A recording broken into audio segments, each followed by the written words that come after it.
The FDA is expected to greenlight an updated version of the COVID-19 booster. And here to talk a little bit more about this is our 9Health expert, Dr. Payal Kohli. Good morning, Dr. Kohli. Good morning, Jordan. So you've been getting a lot of questions about this from people out in the community, but the biggest question I think that a lot of people are asking is, do I need to get this shot? Pretty much, yes. Everybody needs to get this shot. So we know for sure that the older immunocompromised individuals, the ones that are a higher risk for ending up in the hospital, they absolutely need it. When it comes to the healthy people, the scientific community is a little bit divided.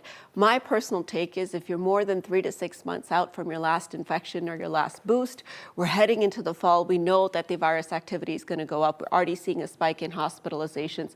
You do need to give your immune system that little bit of boost. You mentioned that the spike in hospitalizations, we've seen in the headlines as of late that we are seeing a bit of a surge in the number of COVID cases, but we're seeing less severity when it comes to the disease, right? That's right, because the people that are ending up in the hospital are the ones that we would expect, the older, kind of sicker people with comorbidities.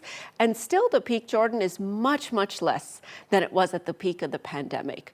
So even though health experts are kind of keeping an eye, because this is the only marker that we now have of disease activity, we don't follow testing nearly as much. This is how we know what the virus is doing. We're not quite as worried about the spike as we were before. Okay, so I'm curious, why is this variant getting more attention?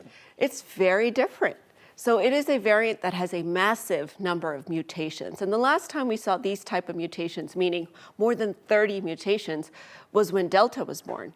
And you remember how severe Delta was. Right. And so this variant has all these mutations, and they're localized in the spike protein, which is kind of the arm of the virus. That's the arm that it uses to grab your cells.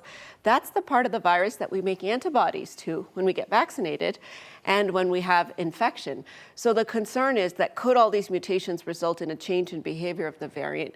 We're certainly worried that people who've even been previously infected or vaccinated could have a higher risk of reinfection, but could it also be making people sicker? Now, thankfully, so far, it doesn't seem to be doing that, especially on a background of having had some level of immunity, but that's certainly what we're concerned about. Okay, I have to ask a question that we haven't asked in a long time, thank goodness, because we've moved on so far from the pandemic, but how do we stand with testing and treatment right now?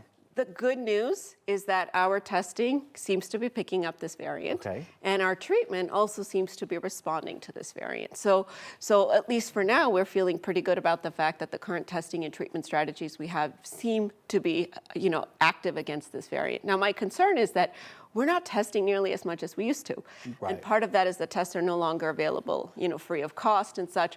But I really want to encourage people as we start to go into the fall season, as we're seeing a spike in hospitalizations, that we need to up our testing game.